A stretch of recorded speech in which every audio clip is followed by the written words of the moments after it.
Crisis appeared to be looming as the Colleges of Education Academic Staff Union has issued to the federal government a 21-day ultimatum over pending issues. The organization asked government to address some issues within 3 weeks or face nationwide strike. The organization alleged that the government failed to address the plight of the public college system 1 year after sending a memo detailing the deplorable state of the institutions. Nigeria has reported 643 new cases of COVID-19, bringing the total number of infections in the country to 34,259. This is according to the latest figures released on Wednesday night in a tweet by the Nigeria Center for Disease Control, NCDC. The new cases were recorded in 18 states and the Federal Capital Territory, Abuja. Lagos State maintained its lead position with 230 new infections, while the FCT recorded 51 cases. The remaining 17 states with new infections are Oyo 69, Edo 43, Osun 35, Rivers and Ebonyi, each having 30 cases, Kaduna 28, Ogun 27, Ondo with 23, Plateau with 20, Benue 17, Enugu 16 and Imo 10. Others include Delta 6, Kano 4, Nasarawa 2, with Kebbi and Ekiti each having 1 case.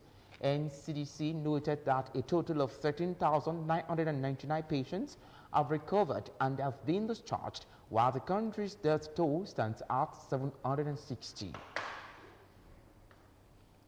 The governor of Ogun State, Prince Idowu Fabajo, has expressed satisfaction with the level of work done on the ongoing Ijebu-Ode-Ekpe road. The governor stated this while inspecting extent of work done on the road.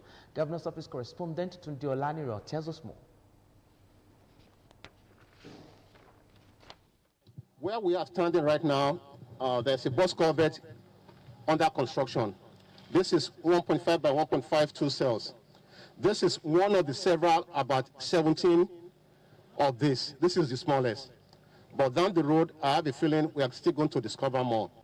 In February 2020, the almost 15-kilometer Ijebu-Ode-Ekpe road was flagged off by the governor of Ogun State, Prince Idowu Fabajo. 5 months after the flag-off, work has been on high tempo on that road, with which the governor was well pleased.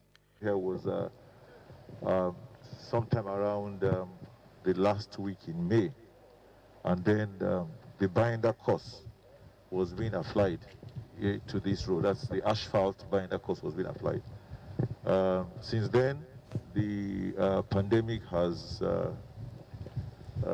disturbed the pace of work, expectedly so. So it slowed down the pace of work. Otherwise, the progress of work should have been far more than what we are seeing today. But on top of that, the rains have since come. And with the rains, as explained by the engineers, there's very little or no asphalt work that can be done. Also, the rains also are affecting any earth work because it continues to cause erosion. So what they are concentrating on is to do as much concrete work as possible, which is by way of the bridges and the box culverts, one of which we're standing in front of, and that will continue. There are about 17 of these that are meant to be constructed along the course of this road, this 14.5 kilometer, almost 15 kilometer road. And they're saying likely there may be 2-3 additional more.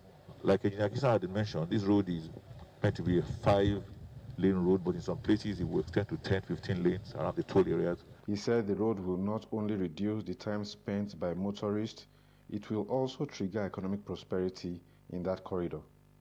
And the idea is to ensure that this road provides a good evacuation for people coming from the Ijebu-Ode area, for people coming from the midwestern part of this country, going to Lagos, and it continues to be an alternative road to Lagos-Ibadan Expressway, particularly for those that are accessing the Lagos Island, Lekki part of Lagos. But for us in Ogun State, this opportunity that this road creates for us is that it allows us to further open up this area for industrial purposes, because this now becomes another evacuation corridor into the Lekki area, where you will have the Lekki Filtration, you have the Dangote refinery, you have the new port coming up. So this is another industrial corridor, and we began to receive a lot of expressions of interest and desire and application for land, for industrial land, industrial estates, trailer parks, and so on and so forth on this road. So that we are very excited about, because that immediately provides employment opportunity for our people. So Prince Dr. Abiodun promised that everything humanly possible will be done to ensure that the people of the area will not suffer during the road construction.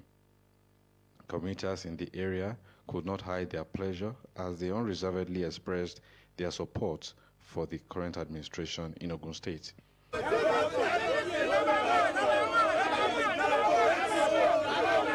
Tunde Olaniro, Ogtvnews News.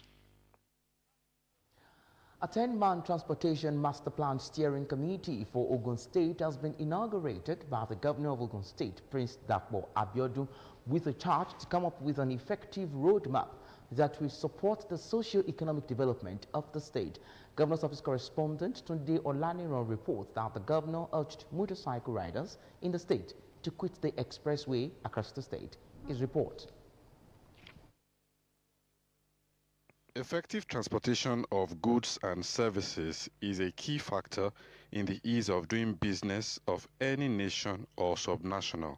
As a state that is serious about climbing up in the ease of doing business ranking, this necessitates the upgrade of erstwhile Bureau of Transportation into a full-fledged Ministry of Transportation, and now the inauguration of the Ogun State Transportation Master Plan Steering Committee. Management of the transportation sector in Ogun State is no longer and almost focus on the administration of transport unions. It is now a strategic function that properly situates and integrates transportation as an integral part of our administration's overall development of our dear state. The governor of Ogun State, Prince Dr. Abiodun, notes that availability of infrastructure alone is not enough, as there must be a good administration of the transportation sector. We have to ensure that the transport master plan produced is consistent with the policies, aims, and goals of this administration. We have to ensure the plan is delivered on time and it addresses the practical needs of our dear state. We have to make the case for resources necessary to satisfactorily complete this assignment. To support the planning process with time, provision, and access to relevant information and relevant resources to be served in the respective FDAs.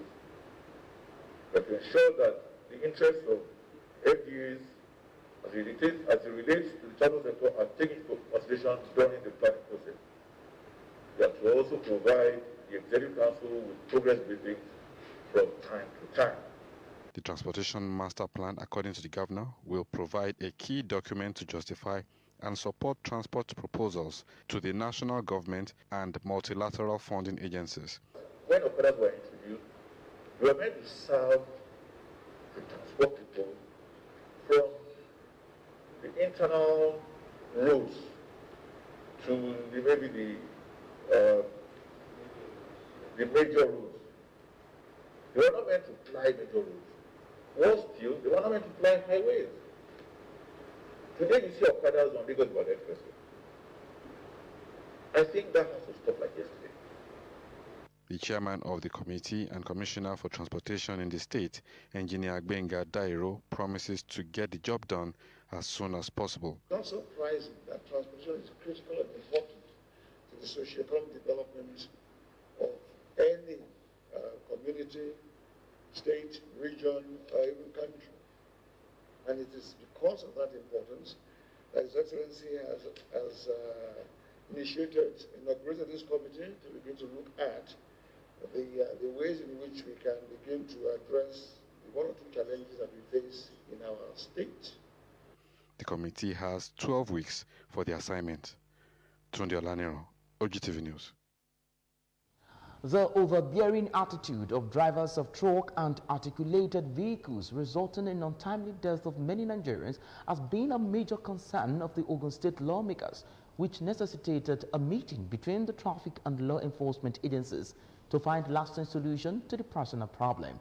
The meeting had in attendance members of House Committee on Transportation chaired by Honorable Oludaisi Elemide, officers in charge of operations of the Nigerian Police and Traffic Compliance Enforcement Corps, TRACE, House of Assembly correspondent Kolawole Osho covered the meeting, and his report is presented in this package.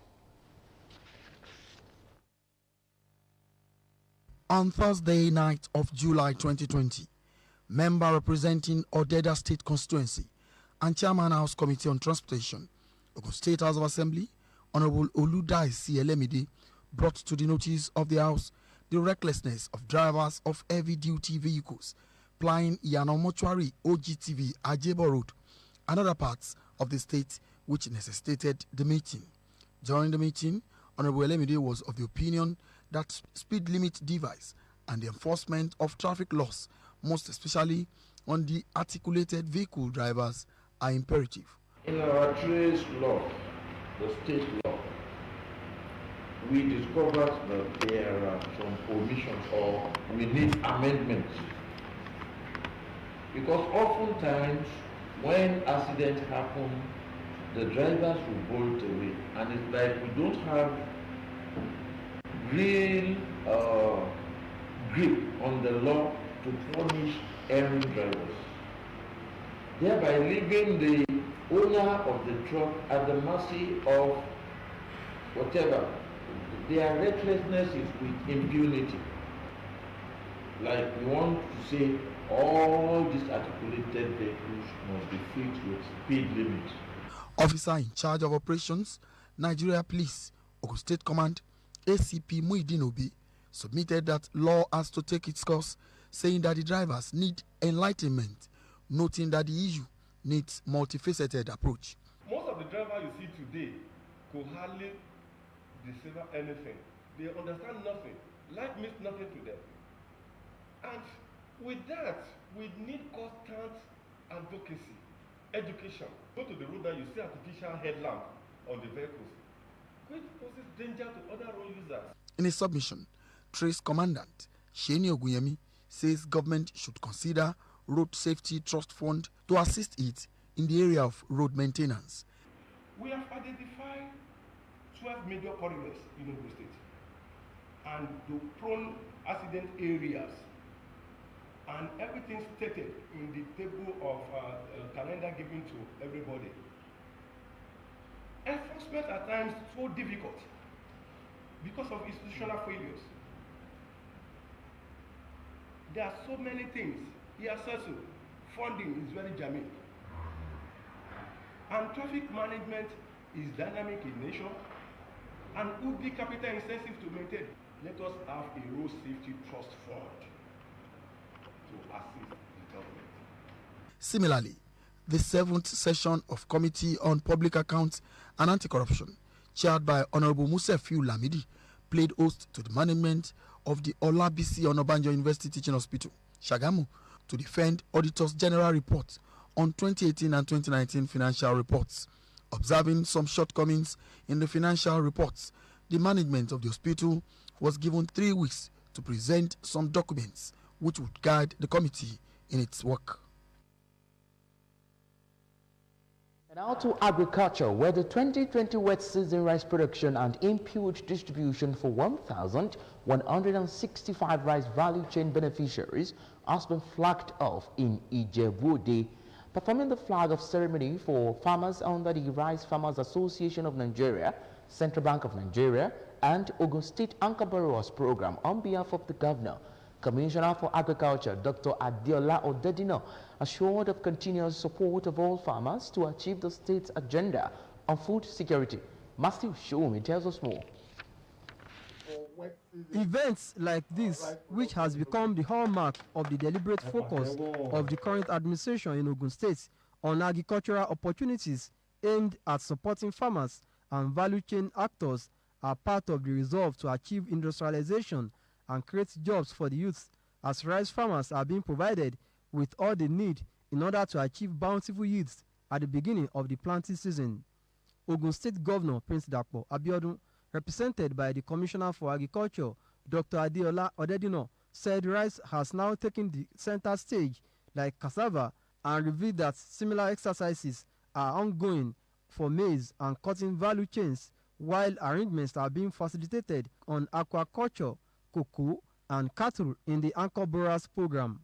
Dr. Dedino enjoins the participants to take full advantage of the supplementary assistance being provided and abide by the terms of engagement of the linkage program so that other participants yet to be linked can learn from their good performance. At the onset of this administration, we made the smart decision of enrolling and documenting prospective or potential beneficiaries of available and incoming agricultural opportunities. Ogun State government will continue to link prospective job seekers and current farmers to opportunity in the agricultural sector, including those being provided by Ogun State government. Commissioner for Agriculture, represented by the Permanent Secretary, Dr. Dotun Shorunke, says the efforts of the state has put the state on the right track to become the food basket of the nation. The present administration believes agriculture is one of the pivotals upon which the economy of Abia State can stand. This informs the government's drive toward Development Finance Officer of the Central Bank of Nigeria, Dr. Oluyemisi Olukoya, declares that rice farmers in the state have never had it so good and advises them to live up to the expectation by making judicious use of the facilities.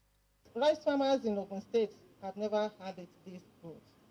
And this is due to the commitments of the Governor of Ogun State, Prince Dapo. Zonal Vice President of Rice Farmers Association of Nigeria, Mr. Victor Korede, said the responsibility is upon all farmers to make use of the opportunity to increase food production. The commissioner used the occasion to perform the launch of presidential palliative to smallholder farmers in the states. Matthew Shomi, OGTV News. Today marks the 54th birthday of the wife of Ogun State Governor, Mrs. Bamidele Abiodun. Adebola Oshomoji in this report takes a look at the impact of the state's First Lady on the well-being of the downtrodden, especially the women folk, and the socio-economic growth of Ogun State. A report. Mrs. Bamidele Abiodun, the wife of Ogun State Governor, was born on July 16, 1966, to the family of Professor Oladipo Oduye, a former Deputy Vice Chancellor at the University of Ibadan, and the late Mrs. Abimbola Wosilat Oduye, both from Ilishan Remo, Ogun State. Mrs. Abiodun attended the International School, Ibadan, for a secondary education and then obtained a Bachelor of Science degree in zoology from the University of Ibadan in 1988 and thereafter ventured into business in the mid-90s and got married to Prince Dapo Abiodun in 1990, and the marriage is blessed with children. In the last 1 year since she became the First Lady of Ogun State, she has no doubt impacted on the lives of women and children of the state. She has also been at the forefront of the state effort in tackling the novel coronavirus pandemic. During this COVID-19, she has been so helpful for our women, single mothers, widows, children, by sending them gifts from time to time. Her Excellency, she's on a daily basis. She's always thinking, consulting, researching, implementing, and planning of ways to ensure that the women, the underprivileged, the vulnerable, and everyone that comes under her or has interaction with her office as the First Lady gets the best. They also highlight our involvement in numerous empowerment programs, ranging from enlightenment of self-reliant ventures, health, workshops, and many other humanitarian activities aimed at empowering the women folks in the state, especially the children living with disabilities. Example I'm going to use is what you have done to the special needs schools. Because with the special needs children, you got there. We saw the passion. We saw how compassionate you are as a woman, and you actually took that as a project for yourself. I'm sure that the special school in Shagamu, she actually did a lot of things for them. She did a facelift for them, and she turned the place into a good learning environment. As she's celebrating yet another year upon the planet Earth, I wish her all the beautiful things she can get. May the good luck continue to abide with her, to strengthen her more, to give her wisdom, knowledge, and understanding to move our dear state forward. I wish her many, many more years on earth. Mrs. Abiodun is also an SDGs champion and chairperson of Violence Against Persons Prohibition Law of Ogun State. Here is wishing her a happy 54th birthday. Adebola Oshomuji, OGTV News. And out of business matters, the Federal Executive Council has approved the 2021 to 2023 medium-term expenditure framework and fiscal strategy paper with 12.66 trillion naira budget projection for each of the 3 fiscal years. The approval was given at a virtual council meeting of the council presided over by President Muhammadu Buhari. The Minister of State for Finance, Budget and National Planning, Mr. Clement Agba, made this known at the end of the meeting. Agba listed other projections in the budget to include $40 per barrel oil benchmark, oil production volume of 1.6 million barrels per day, inflation rate of 11.9%, projected gross domestic rate of 3%, and revenue target of 7.5 trillion naira. The minister said just as it was in the 2020 budget, there were provisions to repay debt in 2021. To security matters, massive airstrikes by the Nigerian military has destroyed a Boko Haram terrorist camps and neutralized several of their fighters in Borno State in a sustained offensive against terrorism in the northeast of the country. The airstrikes were executed on the heels of human intelligence reports indicating that the settlement was one of the locations from where the Boko Haram terrorists launched attacks against troops. In a statement by the Coordinator, Defense Media Operations, Defense Headquarters, Major General John Eneche, area surveillance missions also confirmed the heavy presence of the terrorists in the settlement. He said the Air Task Force subsequently launched coordinated attacks on the various targets within the settlement through enhanced force package of Nigerian Air Force fighter jets and helicopters, gunships, the attack aircraft which engaged the designated locations within the settlement therefore scored devastating hits which destroyed several structures including the communication centers and several tourists. The Chief of the Air Staff, Air Marshal Sadiq, has therefore commended the Air Task Force for their dexterity and professionalism. The Defense Headquarters equally urged them to intensify their air offensive against terrorists and other criminal elements threatening the peace and security of the country. Away from the shores of the country now, Spain has lost more than 28,400 people to pandemic so far. King Felipe on Thursday gathered within EU heads, Spanish politicians, and the families of victims to honor all those who have died, as well as those who continue to work against the virus. About 400 participants came to the Royal Palace in Madrid and sat in socially distanced chairs in concentric circles around a flame. People wore black face masks and placed flowers around the fire. Enaldo Maria Calleja, brother of the journalist Jose Maria Calleja, who died of COVID-19, told the audience that the virus was cruel, destructive, and cold killer. In the world of sport, racing has been suspected at a track in the United States after 15 jockeys tested positive for coronavirus. Meetings scheduled for Friday, Saturday, and Sunday at Del Mar will not be held. All jockeys set to ride at the track in California were checked after leading riders tested positive.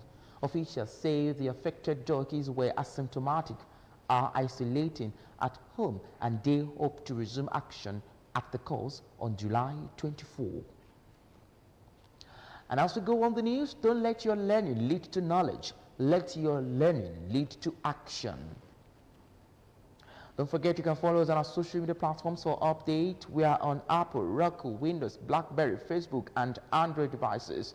You can also watch us live on our website, www.ogtv.com.ng/live. That's it on the news at 2. A very big thank you to you for staying with Ogtvnews. We'll bring you mornings in our subsequent bulletins. I am Idowu Fabajo. Enjoy the rest of the day. Bye now.